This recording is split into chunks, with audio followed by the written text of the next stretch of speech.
بہت سے جو ہمارے ویورز ہیں ان کے کمنٹس آتے ہیں، اکثر اوقات ان کو یہ شکایت رہتی ہے کہ ناک کی جو بندش ہے اور سانس لینے کے جو مسائل ہیں، خصوصاً جو ناک کے بند ہونے کی وجہ سے ہوتے ہیں، ان کا وہ زیادہ شکار ہوتے ہیں۔ بسم اللہ الرحمن الرحیم، میرا نام ڈاکٹر آصف اظہار ہے اور آج کل میں بطور medical specialist police and services hospital Peshawar کام کر رہا ہوں۔ اس سے پہلا جو میرا ایکسپیرینس ہے وہ ایز میڈیکل اسپیشلسٹ خیبر ٹیچنگ ہاسپٹل پشاور اور ساتھ ہی ساتھ اس کے رجسٹرار نیفرولوجی یونٹ خیبر ٹیچنگ ہسپتال پشاور میں کام کر چکا ہوں۔ ناک کی بندش کا مسئلہ جو ہے یا سانس میں تکلیف ہونے کا مسئلہ جو ہے وہ دو تین وجہوں سے آ سکتا ہے، یا تو الرجی کی وجہ سے تھوڑے عرصے کے لیے، کم عرصے کے لیے زکام وغیرہ ہوا، نزلہ وغیرہ ہوا، اس کے ساتھ آ جاتا ہے اور پھر جیسے ہی نزلہ زکام ٹھیک ہوتا ہے ناک کی کنجیشن ختم ہو جاتی ہے اور آپ کو افاقہ ہو جاتا ہے اور آپ کی تکلیف ختم ہو جاتی ہے۔ لیکن بعض اوقات جو ہے یہ مسائل دائمی ہوتے ہیں، زیادہ عرصے تک رہتے ہیں، خصوصاً ان لوگوں میں جن میں دائمی الرجی کے مسائل ہوں، جسے الرجک رائنائٹس کہا جاتا ہے، یعنی ان کی ناک کی جلیاں جو ہیں وہ اکثر اوقات الرجی کی وجہ سے سوجی رہتی ہیں اور ان میں الرجی کے جو سمٹمز ہیں وہ یا جو علامات ہیں وہ بار بار پائی جاتی ہیں، اور ان لوگوں میں ناک کا بار بار بند ہونا یا ناک کا جو ہے تو مسلسل طور پر بند رہنا ایسے لوگوں میں کامنلی پایا جاتا ہے۔ پھر جناب بات آ جاتی ہے ان لوگوں کی جن کا کسی خاص وجہ سے، پیدائشی طور پہ یا کسی ایکسیڈنٹ کی وجہ سے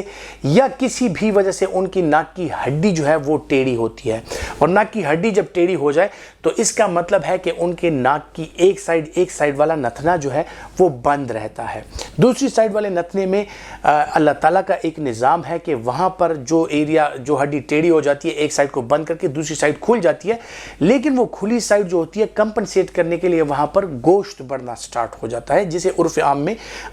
جیسے لوگ کہتے ہیں کہ میری ناک میں ڈاکٹر نے بتایا ہے کہ گوشت آیا ہوا ہے۔ تو یہ گوشت کا ٹکڑا جو ہے بنیادی طور پر یہی جو ناک کی جلیاں ہوتی ہیں اسی میں سوجن آ جاتی ہے اور وہ ایسی صورت اختیار کر لیتی ہیں کہ بالکل ایک گوشت کا لوتھڑا لگنے لگتا ہے۔ اس کے علاوہ کچھ لوگوں کے ناک میں پالپ بھی ہو سکتے ہیں۔ یہ گوشت کا ایک لوتھڑا ہوتا ہے جو سائنس یعنی جو ہڈیوں میں، فیس کی ہڈیوں میں جو خالی جگہیں ہیں جہاں سے میوکس یعنی ریشہ بن کے ناک کے ذریعے باہر آتا ہے، وہاں سے یہ جلیاں ارائز ہوتی ہیں، وہاں سے یہ جلیاں نکلتی ہیں اور نیچے آ کے یہ ناک کو بند کر دیتی ہیں اور ایک سفید سا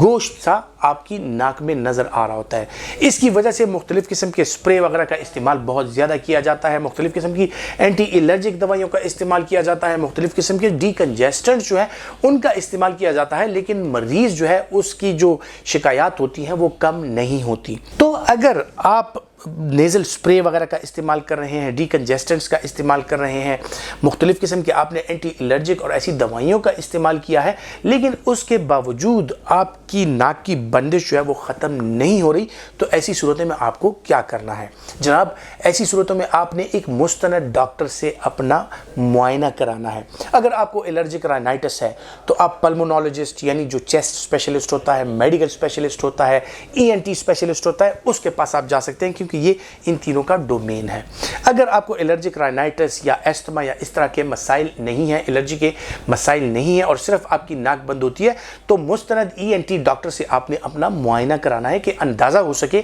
کہ آپ کی ناک کی بندش کا جو مسئلہ ہے آیا وہ ناک کی جلیوں کی وجہ سے ہے، ان جلیوں میں سوجن ہے اس کی وجہ سے ہے، یا آپ کی ناک میں کوئی پالپ یعنی گوشت کا لوتھڑا ہے، یا آپ کی ناک کی ہڈی جو ہے وہ ٹیڑھی ہے، یا کس وجہ سے آپ کی ناک مسلسل طور پر بند رہتی ہے۔ جب ایک دفعہ تشخیص ہو جائے، تشخیص ہونے کے بعد علاج کا جو مرحلہ آتا ہے وہ ڈیپینڈ کرتا ہے کہ آپ کی جو انڈر لائنگ جو کنڈیشن ہے یا جو بیماری ہے کس وجہ سے ہے اور کیوں آپ کی ناک بند رہتی ہے، تو پھر علاج کرنا جو ہے وہ آسان ہو جاتا ہے۔ لیکن زیادہ تر لوگوں میں یہ دیکھنے میں آیا ہے کہ ناک کی بندش کے جو مسائل ہوتے ہیں وہ اکثر اوقات یہی ناک کی ہڈی ٹیڑھی ہونے کی وجہ سے یا ناک میں پالپ ہونے کی وجہ سے ہوتی ہیں، جو کہ اس کی سرجیکل پھر یعنی سرجری کے ذریعے اس پالپ کا ریموول یا آپ کی ناک کی ہڈی کا جو ٹیڑھا پن ہے اس کا علاج کیا جاتا ہے۔ تو اگر آپ کی ناک بار بار بند ہوتی ہے، اس کی پیچیدگیاں بھی میں آپ کو بتا دیتا ہوں کہ اس کے ساتھ آپ کو کرونک سائنوسائٹس رہ سکتا ہے، آپ کو مسلسل سر درد رہنا، نیند کا خراب ہو جانا، اور اسی نیند کی خرابی کی وجہ سے آپ ایک ڈپریشن میں چلے جاتے ہیں، آپ کو انزائٹی ہونے لگتی ہے، آپ کے جو بھی کام ہیں، جو آپ کی ذمہ داریاں ہیں، آپ ان سے اچھے طریقے سے آپ نہیں نمٹ سکتے۔ تو اس وجہ سے جن لوگوں کو یہ مسائل ہوتے ہیں وہ مستند ڈاکٹر سے اپنا مشورہ ضرور کریں، اپنا معائنہ کروا لیں، اور جتنی حد تک ہو سکے ایک مستند ڈاکٹر سے اپنا علاج کرا کے اس مسئلے سے جان چھڑائیے۔ جن لوگوں میں ناک کے یہ بند ہونے کے مسائل ہوتے ہیں ان کے لیے جنرلی